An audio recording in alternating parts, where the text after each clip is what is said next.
बिस्मिल्लाहिर्रहमानिर्रहीम।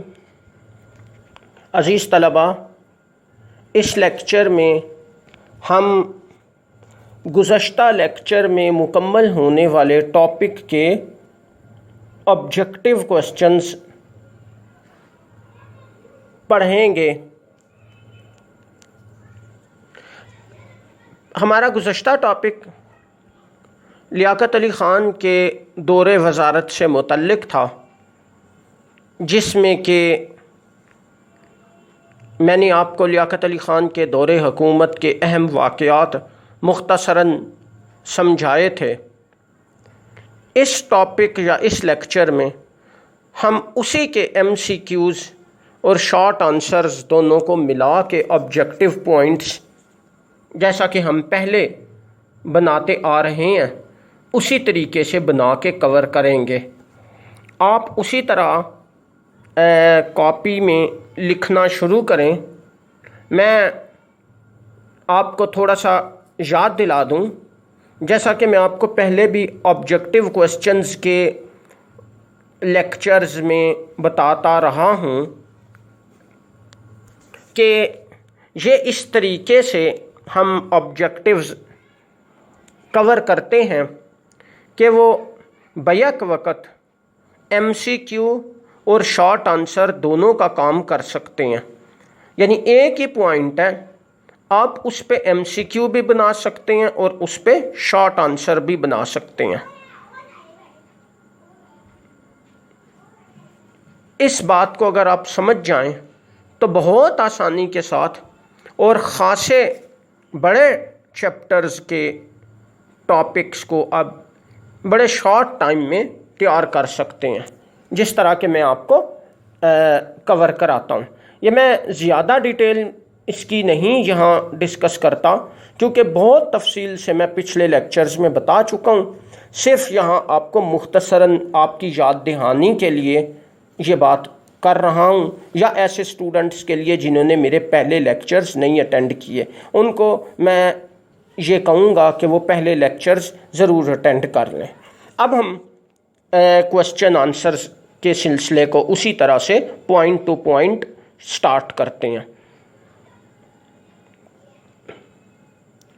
यहाँ आप हेडिंग बनाएंगे लियाकत अली ख़ान के दौर के अहम वाक़यात, और ये बिल्कुल उसी जगह से लिखना स्टार्ट करेंगे जहाँ से हमने लिखना छोड़ा था।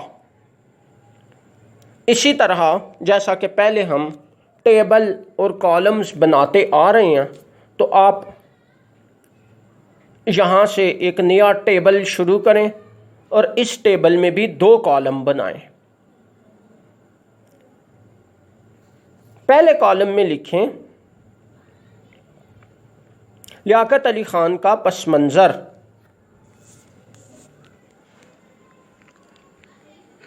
दूसरा कॉलम में इसके सामने लिखें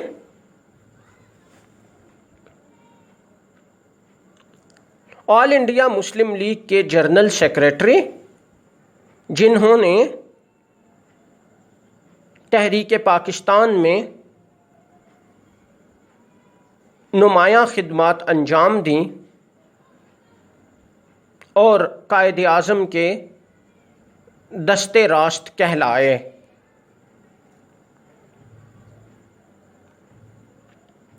यानी इस पॉइंट में इंतहाई मुख्तसरन आपको ये मैंने बताया है कि लियाकत अली ख़ान का बैकग्राउंड क्या था, वो किस हवाले से मुंसलिक थे। नेक्स्ट पॉइंट, लियाकत अली ख़ान का ताल्लुक़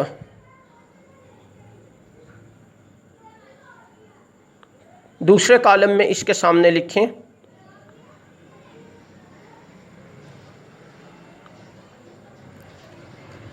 हिंदुस्तान के इलाके करनाल से था।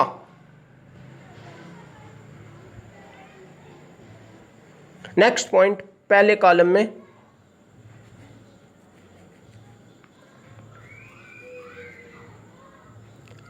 लियाकत अली ख़ान ने क़याम पाकिस्तान के फ़ौरन बाद वज़ीर आज़म का ओहदा संभाला। दूसरे कॉलम में इसके सामने लिखें 15 अगस्त 1947 ईस्वी को।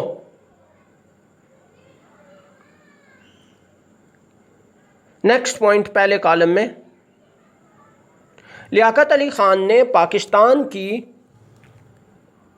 पहली दस्तूर साज असम्बली से पाकिस्तान का कौमी परचम मंजूर कराया।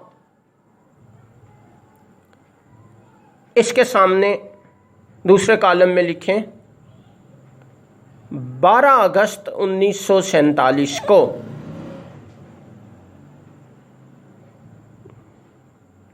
यानी पाकिस्तान का कौमी परचम लियाकत अली खान ने पहली दस्तूर साज असम्बली में मुतारिफ़ कराया और पास कराया। जैसा कि हम पहले पढ़ चुके हैं कि ऑल इंडिया मुस्लिम लीग के परचम में थोड़ी सी तब्दीली करके सफ़ेद रंग की पट्टी ऐड करके ये नया परचम बनाया गया था। इसके हवाले से हम तफसीली बात कर चुके हैं, इसलिए यहाँ मैं इसको तफसील से डिस्कस नहीं करता। नेक्स्ट पॉइंट पहले कॉलम में, लियाकत अली खान ने पाकिस्तान के पहले वज़ीर आज़म की हैसियत से खिदमात अंजाम दी। इसके सामने दूसरे कॉलम में लिखें 15 अगस्त 1947 ता 16 अक्टूबर 1951 ईस्वी। नेक्स्ट पॉइंट पहले कॉलम में,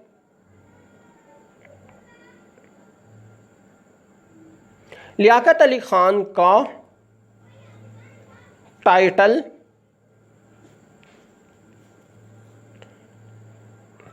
इसके सामने दूसरे कॉलम में लिखें कायदे मिल्लत था।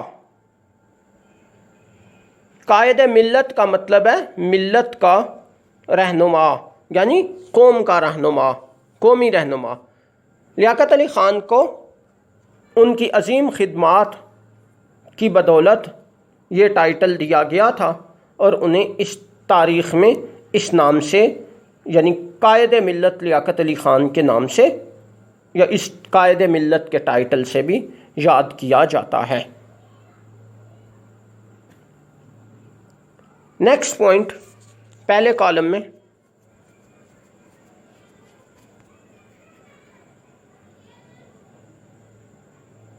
कायदे आज़म की वफ़ात के बाद लियाकत अली ख़ान की बहैसियत वज़ीर आज़म अहम जिम्मेदारियों के दौर का आगाज़ हुआ।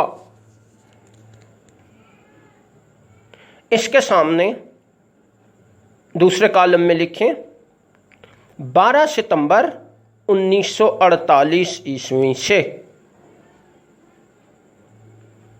इस बात की बहुत ज़्यादा तफसील पहले डिस्कस की जा चुकी है, इसलिए यहाँ इसको डिस्कस करने की ज़रूरत नहीं।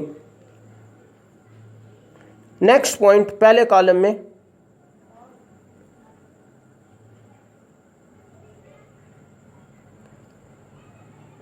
लियाकत अली ख़ान के दौर में पाकिस्तान के दूसरे गवर्नर जनरल का ओहदा संभाला। इसके सामने दूसरे कॉलम में लिखें 14 सितंबर 1948 को ख्वाजा नाज़िमुद्दीन ने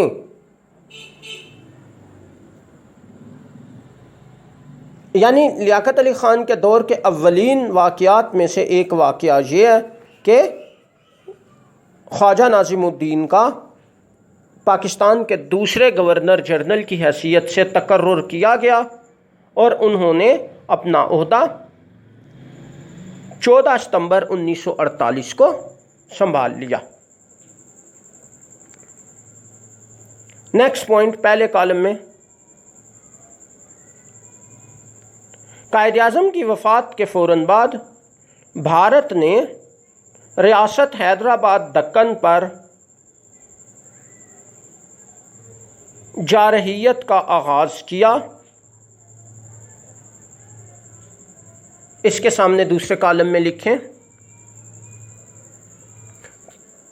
13 सितंबर 1948 ईस्वी को 48।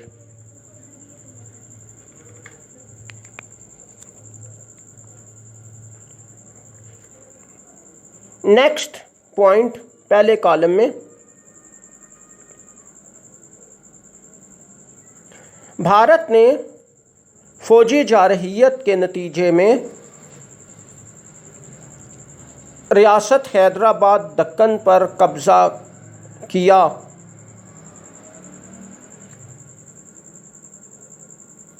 और इसका हुक्मरान दूसरे कॉलम में लिखें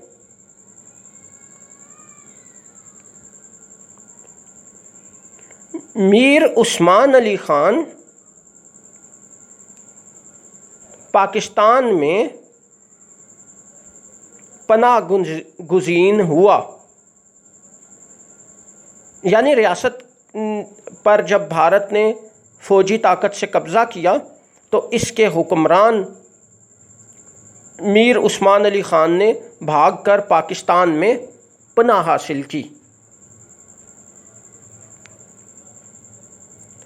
नेक्स्ट पॉइंट पहले कॉलम में, रियासत हैदराबाद दक्कन के हुक्मरान को दूसरे कॉलम में इसके सामने लिखें निज़ामे हैदराबाद के नाम से भी याद किया जाता था। यानी निज़ाम उसका टाइटल था, निज़ामे हैदराबाद भी इसको कहा जाता था। और जो आखिरी निज़ाम था उसका नाम था मीर उस्मान अली ख़ान, जो पाकिस्तान में पनाह गुज़ीन हुआ। नेक्स्ट पॉइंट पहले कॉलम में,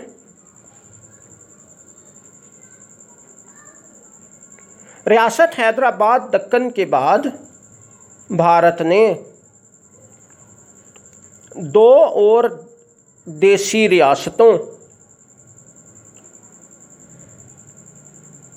दूसरे कॉलम में इसके सामने जूनागढ़ और मनावदर पर फौज कशी की।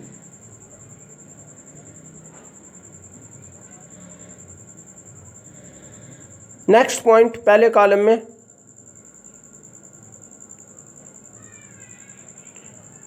जूनागढ़ की अहम देसी रियासत पर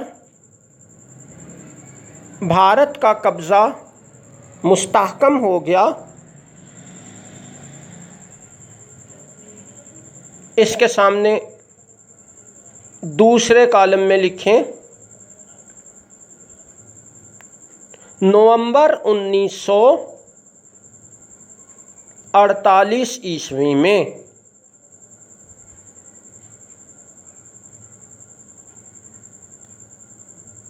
नेक्स्ट पॉइंट, हैदराबाद दक्कन और जूनागढ़ दोनों अहम रियासतें इससे कबल, दूसरे कॉलम में इसके सामने लिखें पाकिस्तान से इल्हाक का ऐलान कर चुकी थीं। यानी इसका मतलब ये है कि ये दोनों रियासतें पहले पाकिस्तान से इल्हाक का ऐलान कर चुकी थीं, लेकिन इसके बावजूद भारत ने फ़ौजी ताकत से इन रियासतों पर मौका मिलते ही कब्ज़ा कर लिया। ये लियाकत अली ख़ान के दौर के इब्तदाई अहम वाक़यात में शुमार किए जाते हैं। नेक्स्ट पॉइंट पहले कॉलम में, अक़वाम मुत्तहिदा की वसातत से कश्मीर में जंग बंदी का क़याम अमल में आया। इसके सामने दूसरे कॉलम में लिखें 1 जनवरी 1949 ईस्वी को।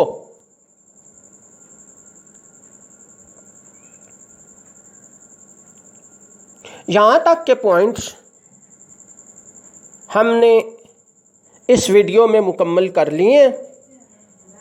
इससे आगे अगले वीडियो में इसी जगह से या यहीं से हम अपना सिलसिला दोबारा शुरू करेंगे जहाँ से अब हम मुकम्मल कर रहे हैं। आप अगली वीडियो देखने से पहले ये पॉइंट्स जो आपको लिखवाए गए हैं इनको मुकम्मल कर लें। अगर कोई स्टूडेंट पीछे रह गया है या किसी ने कोई गलती की है तो वो इस वीडियो को पॉज करके अपनी कमी पूरी कर ले ताकि अगले पॉइंट्स आप साथ साथ फॉलो कर सकें। अगली वीडियो तक के लिए अल्लाह हाफिज़।